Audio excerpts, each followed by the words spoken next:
Mula dito sa posisyon ko na ito, tanaw ko na ang bundok na aking aakyatin. Magkahalong pananabik at pangamba ang nararamdaman ng puso ko at this point. Dahil hindi ko alam kung ano ba itong pinasok kong daan ng aking tatahakin. At habang umaakyat ako kasama ng aking motor, isa lang ang iniisip ko, ang mag-enjoy sa experience dahil nandito na ako. At namnamin ang ganda ng tanawin kasabay ng challenge ko sa sarili ko na ito. What's up mga kaibigan, ako si Carlo Kapati at ito ang kwento kung paano natapos ang loop ride ko from Pampanga to Sagada. At ngayon, sabayan nyo kong akyatin ang pinakamataas na highway dito sa Ilocos Sur, ang Besang Pass. Isang makasaysayang lagusan mula Ilocos Sur papunta ng Cordilleras. Isang lugar na nagsilbing saksi sa kalupitan ng giyera noong panahon ng Hapon. At grabe, ito ang hinahanap mong ride kasi dito mo may experience ang maging masaya na may kasamang takot habang nagmumotor. So ano pang hinihintay natin? Tara, let's ride! Ayun yung bundok na aakyatin natin, yan ang Besang. Eto, sinagad ko na yung ride ko ngayon. Yan oh, grabe. Yan ang aakyatin natin mga kaibigan, ang Besang. Tapos pababa na lang yan. At least, nakailang bundok na tayo ngayon. From Mountain Province, diretso tayo ng Ilocos Sur. Ito yung from Cervantes. Grabe. Okay. Parang mali ko lang yan. Oo, tingnan mo bundok oh. Excited na ako mga kaibigan na makauwi kasi gusto ko nang maghiga ng masarap. Ito mga kaibigan, start na siguro to. I'm at the foot of the mountain na oh. Taas. Pero kakayanin yan, mas maganda daw yung, maganda rin yung view dyan. Tara, start na natin to. Alam ko malamig dyan sa taas. Siyempre, taas kaya ng bundok. Tapos, doon sa mapa, tinignan ko, may mga curves kagaya nito. Manageable naman. Tapos guys, pala, pag naglalong ride ka ganito, huwag mong kalimutang uminom kasi kailangan mo ng tubig. Hydration is the key. Di man nga tayo napapagod, pero kailangan natin mag-hydrate. Doon, hanggang taas tayo, Besang. Taso. Yun, kamali ako. Ako, hairpin na naman. Hairpin U-turn, so grabe na. Kukulang yung third gear ko.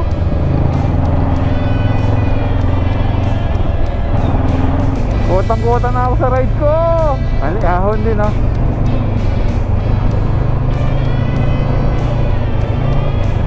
O may tutulad natin daw tunda na to doon sa highest point. Pero parang highest point dito sa Ilocos Sur yun sa. Panoorin si Mike TV. Hindi ko man napanood yung dito niya eh. Pinento lang sa akin event. Ang ginawa ko, coast to coast. Galing ako ng San Jose, east to west.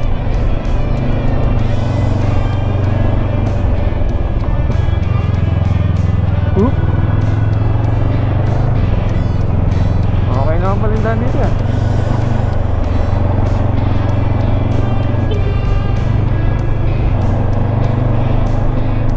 Wow!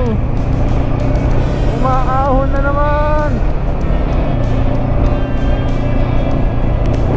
Okay guys, dito sa lugar na to, ang taas ng tinataasan ko. Ayun o, counterbalancing is the key. Wow! Sulit pala rito. Ay, gagamali ako. Nagkulang ako doon. Grabe. Grabing ahon to.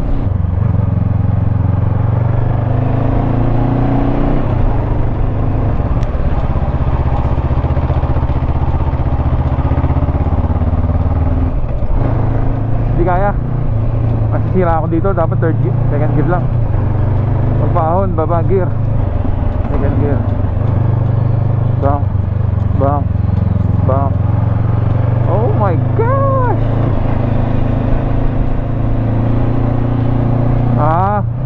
Masakit yung mga braso ko. Ito mga to oh. Ito. Masakit na yan. So far mga kaibigan, meron na po tayong 486 kilometers na dinakad dito sa trip na to. Mali talaga yung turn ko dun. Yun. Hindi ko magagawa sa Gravis to. Hairpin na naman. Para tong ano, Tinok highest point, no? Yung galawan niya.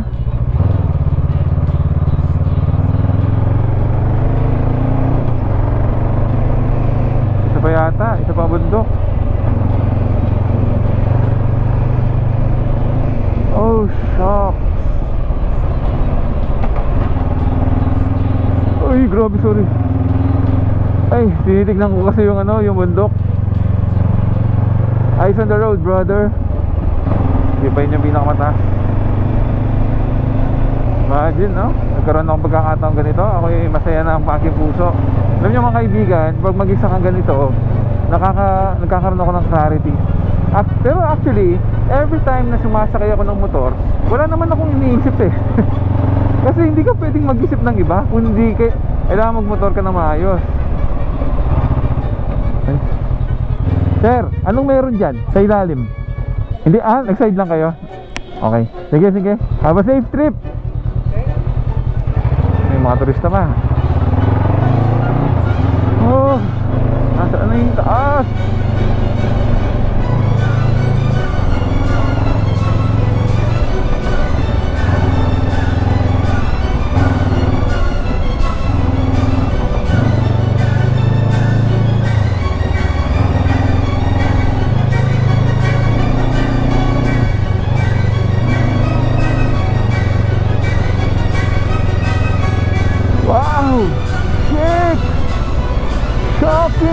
Wow! Oh my God! Ang taas ko! Nakakatakot! Yaman ako! Huwag tayong kabahan! Huwag tayong kabahan! Grabe! Kalahin mo! Ilocos Sur to, my friend! Ito, maaon pa! Wow!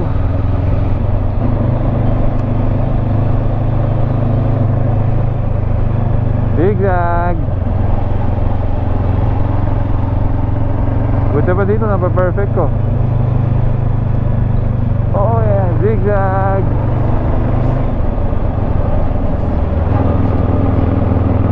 Oh shucks.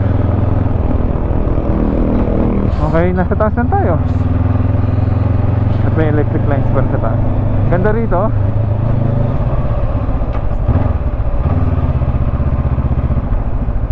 Mag-on.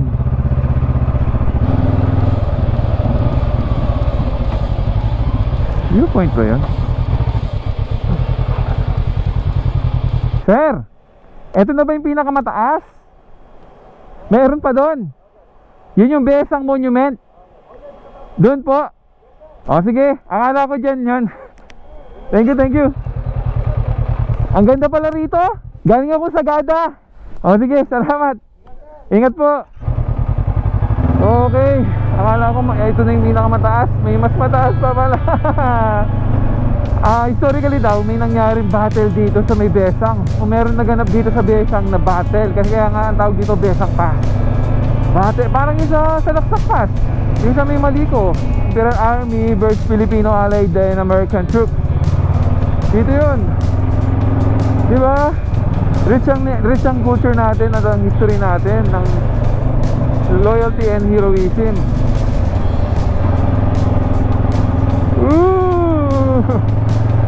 Dahil ilang hours na akong nagbabundok, wala na sa kondisyon din yung katawan ko. Lamig. Ang klima dito, alabontok na. Ganun siguro. Sorry. Ang taas talaga.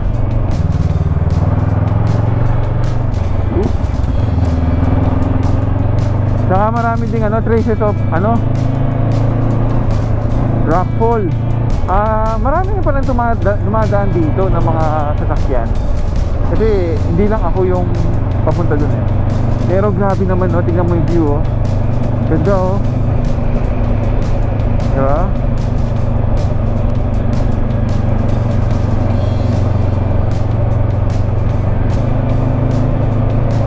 Sold na ako. Ito yung isa sa mga rason ko ba't ako nagmomotor. Yung makapunta sa mga lugar na magastos kung pupuntahan mo ng nakasakyan para ay, bumaba na. Ito yung Besang pa.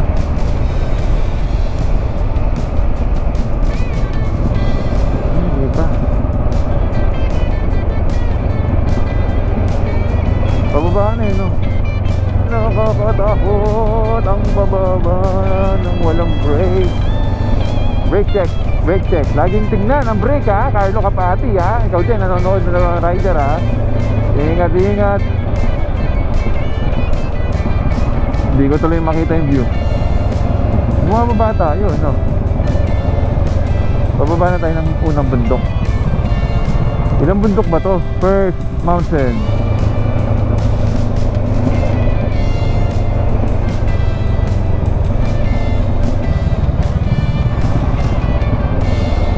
Eto, siguro ito yung moment na pababa na ng pababa.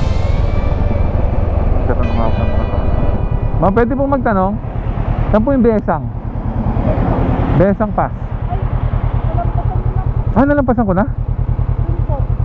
Ay, yung mataas kanina doon. Ay, nako, balik ako. Nalampasan ko na pala. So balik ako doon, mali pala. Kaya pala nagtataka ako, marami ng tao doon. Yung pala ang Besang. Salamat ma'am. Sige, thank you, ingat po kayo. Lumagpas pala tayo. Kaya nagtataka ako, bababa na tayo eh. Sige tayo, kuha tayo dito. Iya! Galing. Lumapas nga ako kasi bumababa ako ng bundok. Go. Balik, balik. Ito Besang pa. Pwede pong mag-park dito? Ayan, Besang.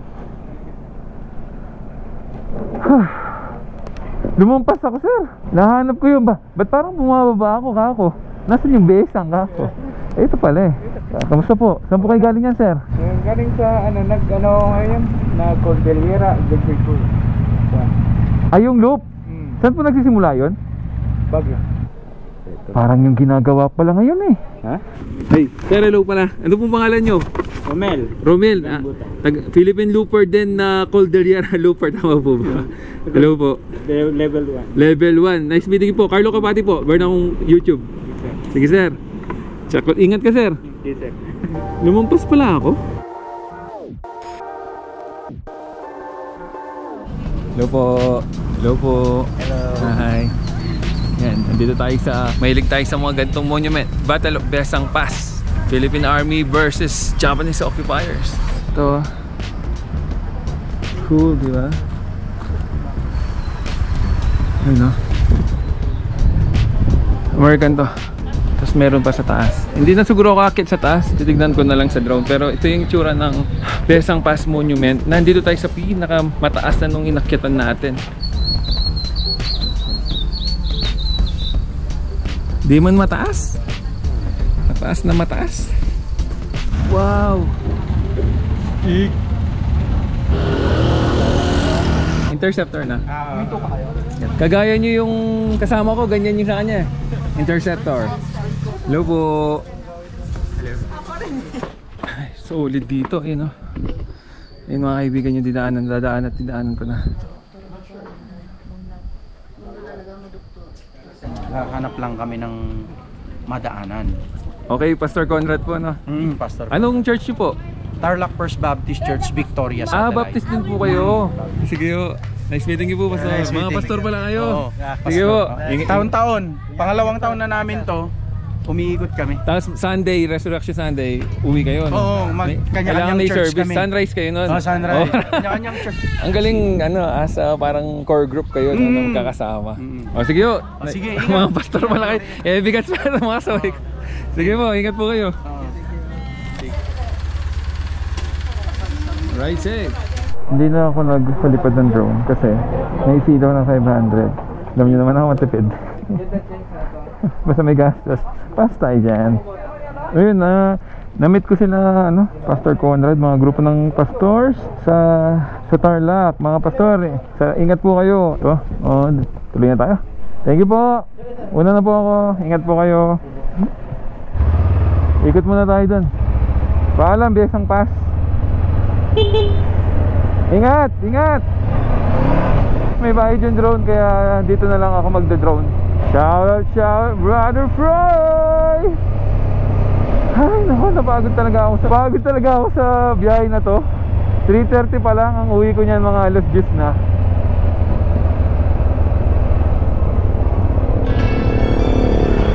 Ano?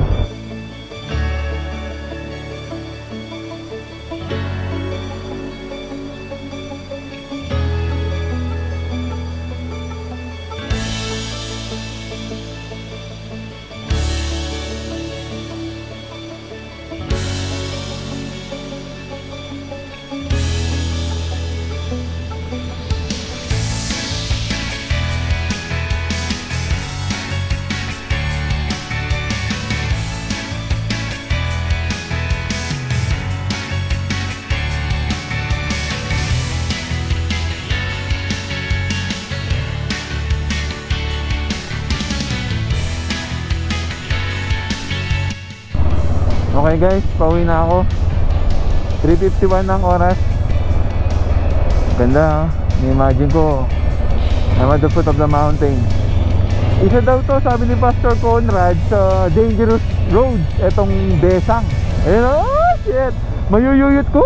At bala nakbag ko. Akala ko nahulog na ako dyan, no? Dyan, no, sa mga ganyan, no? Parang nangihina ng aking mga tuhod. Kaya mga baba na ako sa sa babae, no? Dahan-dahan na lang ako dito. Alam ko na yung katawan ko, yung iba na eh. Kailangan niya na ng salompas. Ayun, no? Hairpin again, no? 2.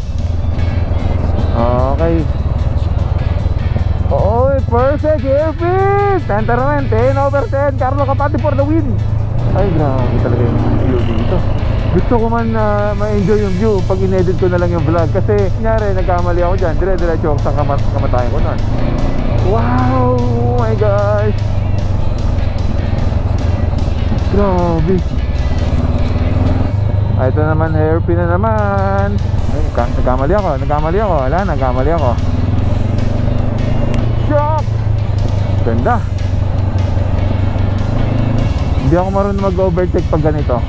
Hinahayaan ko lang sila. Kasi, general rule ko, pag padalis-bis na ganyan, wag, hanggat hindi safe. Hahanap ako ng diretsyon daan dito. Ayun, no? Sign, no? Yan pa lang, alam mo nang huwag ka na mag-overtake, eh. You wanna die? Dire-diretso ko na dyan. Ooh, hairpin turn, hairpin U-turn yung tawag dyan. So, tingnan mo. Sana pa unahin nyo na ako. Ay, hindi, pababa pa na naman. Cool. Ay, sumasakit na dito ko. Yung wrist ko sumasakit na. Sige na, unahan ko na to. Konti na lang, sige.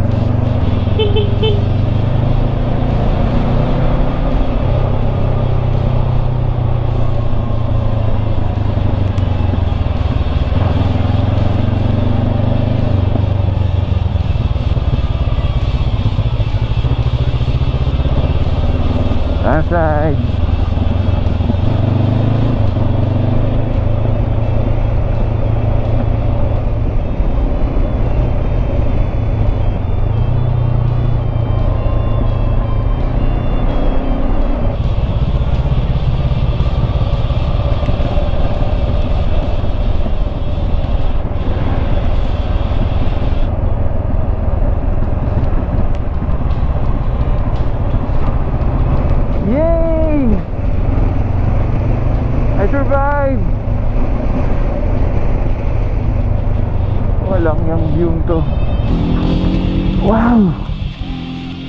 Wow!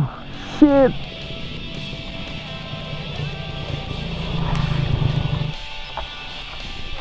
Wow! Mga kaibigan, tingnan nyo.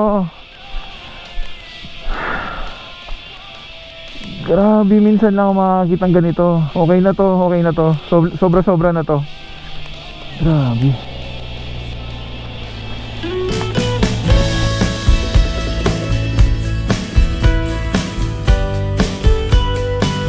At habang pinagmamasdan ko ang daanan dito sa Besang Pass, Na-imagine ko yung mga major battles na naranasan at nasaksihan ng lugar na ito, na maraming nagbuwis ng buhay dito para sa ating kalayaan noong World War II. Alam mo yun, aside sa ganda ng tanawin ng mga kabundukan ng Cordilleras, na-appreciate kong tunay ang history behind this pass dito sa Tagudin Cervantes Sabangan Road. Grabe no, yung aside sa nabubusog ka na sa magagandang tanawin, nakapagmotor ka pa, meron pang kasamang parang historical ride kasi nakikita mo yung mga historical landmark dito sa ating bansa.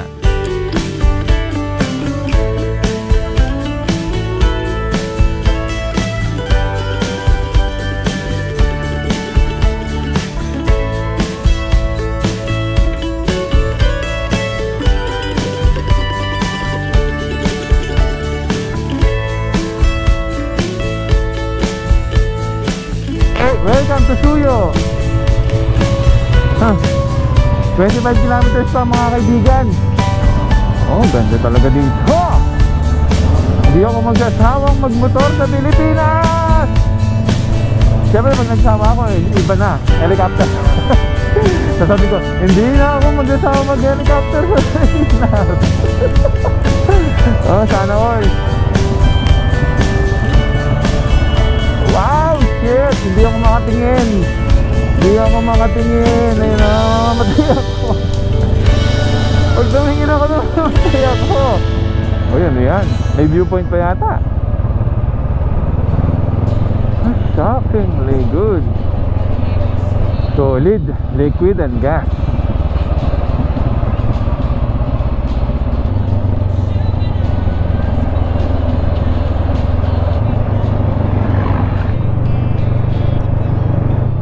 Nakakatakot dito. Grabe.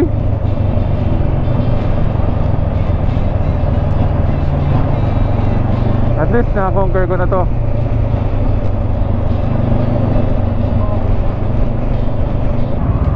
Oh shit, landslide, my galing.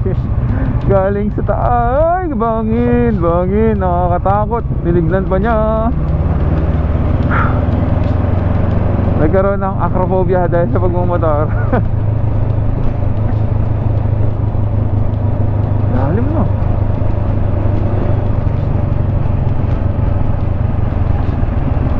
Pero hindi.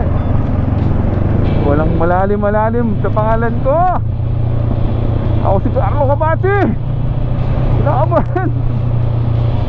Puro bundok ba naman tinira mo ngayon?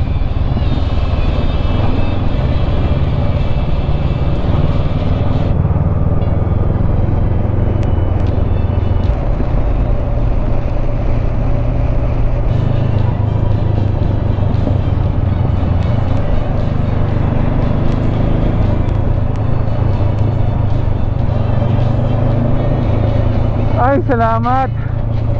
Mukhang bumaba na kami. Grabe, galing tayo dun oh. Sa buntok na yun, sa right.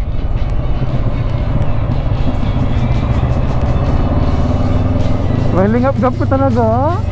Alam nyo mga kaibigan, dahil sa sobrang, siguro may riders fatigue na rin ako, yung aking mga tuhod nanghihina, nanlalambot. Naglalambot ang aking mga tuhod laban sa mga kurbada at bangin. Anak, baka naman. Tapang lang talaga. Tapang lang. Kung ilan yung inakyat namin kanina, ganun din yung horse dito. Yay! Nakababa na kami ng bundok. Right na yun, ha? Magpatong na tayo. Oo, diretso na to. Galing nyo, oh.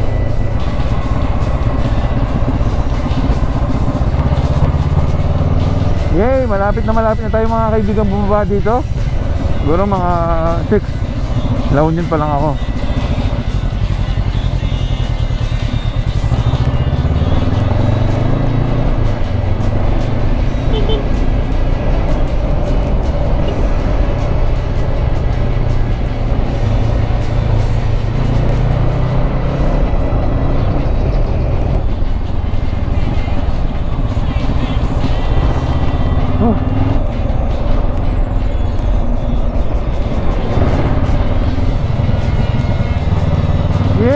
Tumawid na ako ng ilog. Ibig sabihin, nasa baba ka na.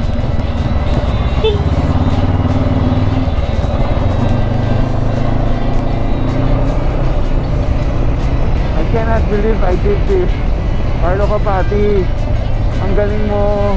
Pagod to, solid. Kundi lang malakas yung resistensya ko, bumagsak na ako eh. Pero kinakaya mo pa rin naman, di ba? Saka kanina sobrang nalulula ako. Thank you, Lord! Salamat.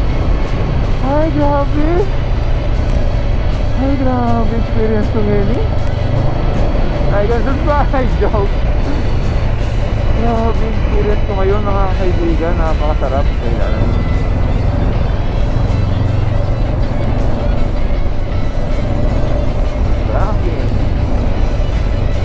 bakit? Alright. Woo! Ah, galing ko!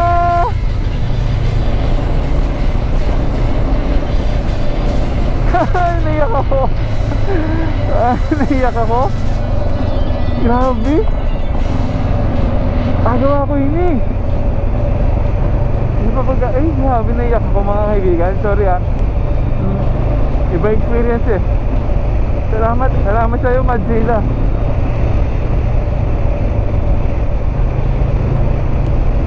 Ay, grabe.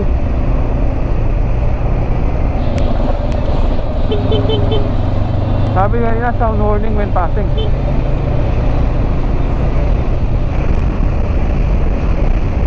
Galing tayo sa kabilang bundok. Hindi ako nagkakamali.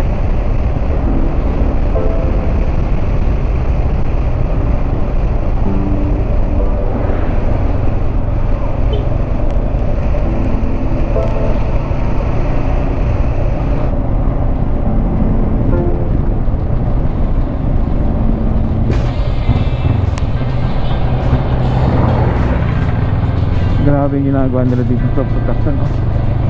Nabibilib ako sa mga workers and engineers dyan. Kaya ginagawa din yung daan, nababasag kasing daan, ayun, no? Kaba naman boulders, man. Boulders, man.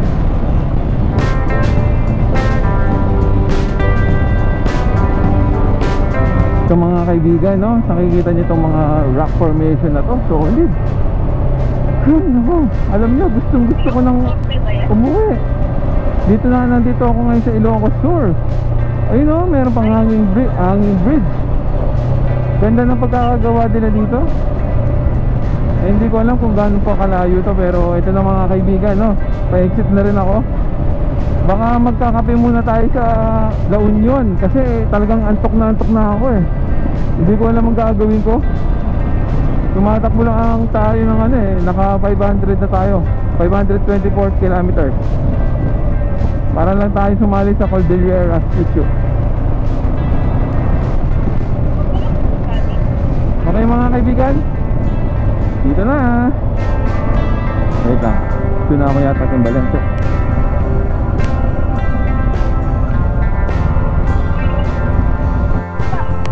Na? Huwag mo na!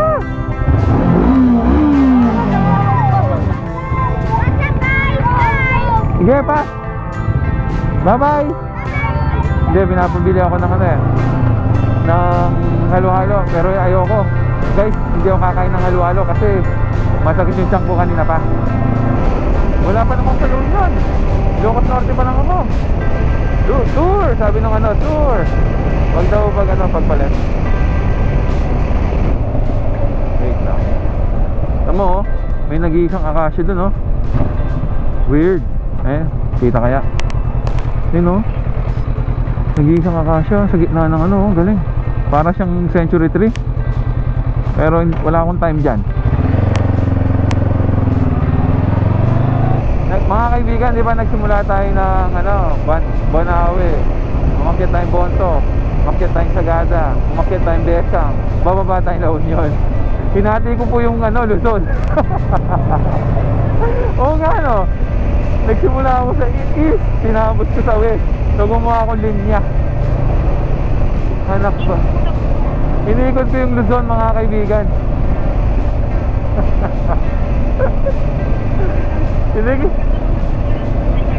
Wala na, uwi na to. Uwi na ako. Kailangan ko na mag-edit. Suyo! Nasa Suyo ako. Suyo. Ito mga kaibigan, nasa Suyo na tayo. Bababa na tayo. Ito, tatanong lang tayo sa mga pulis. Hello po. Papunta akong La Union. Diretso lang po, diretso lang. Tapos highway, kakaliwa na po. Kakaliwa. Labas ito, highway. Yes po, diretso lang po. Okay, sige, salamat po. Ingat po kayo. Okay. Surprisingly, nakakaisang full tank pa lang ako. Yung daan dito parang papunta sa Tarlac. Ganto. Hindi, parang bumabawi na ako eh. Actually, hindi pa ako nagla-lunch. Hindi, nag-carb loading ako kanina. Dito sa breakfast sa Sagada. Wait lang. Ilog. Ginagawa yung daan. Yung daan. Wow, ganda mga kaibigan. Tingnan nyo. Pero yung aking wrist, ko hindi ko na maramdaman. Nangangalay. First time kong mangyari sa akin to. Hindi naman ako ganito kahina.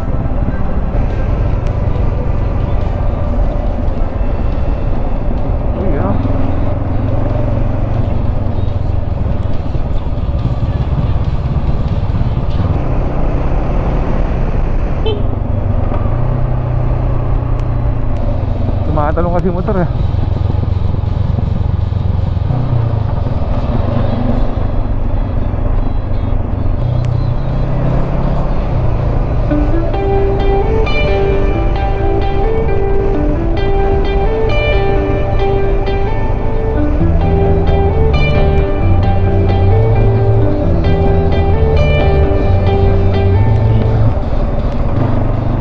Yun, mula sa Municipality of Suyo, dito na ako sa Tagudin nagpalipas ng dapit hapon.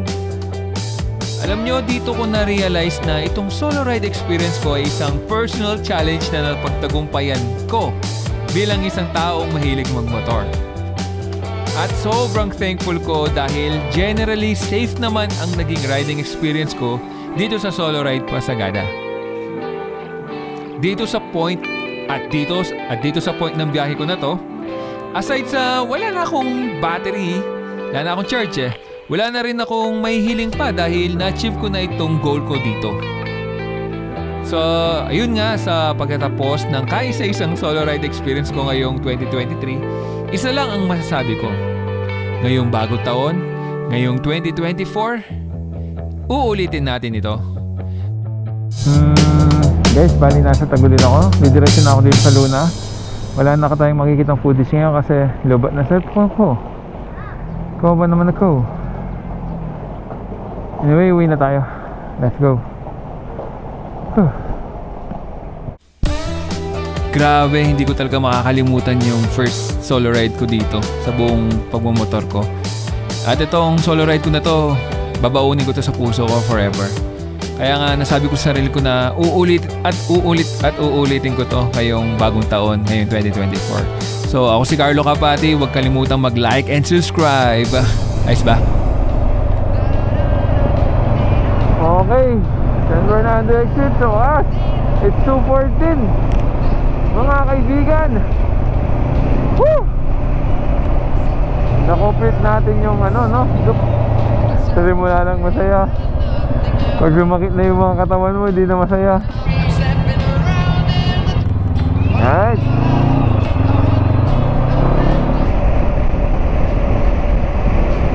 So mga kaibigan, nakabalik na ako sa barangay namin. Sobrang pagod ko. Saka ng balakang ko. Pero worth it lahat ng pagod mga kaibigan. Pag talaga pinlano mo, in-execute mo, ngayon evaluate mo na. Ano ba yung mga natutunan mo? Ano ba yung mga kailangan mo? Yan yung mga natutunan ko. Ito na, 221 na. Saktong 796 na yung ko, yung odo ko ng trip na to. Kulang lang siya ng 4 para sa 800 kilometer. Halos 1,000 din, no? Sakto, change oil na to agad bukas. Okay. Ayun o, 796.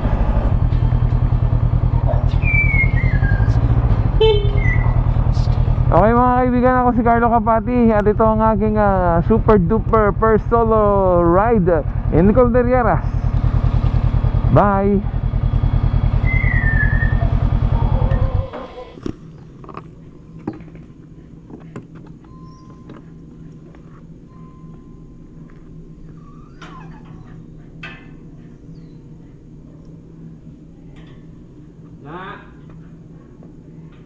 Wala.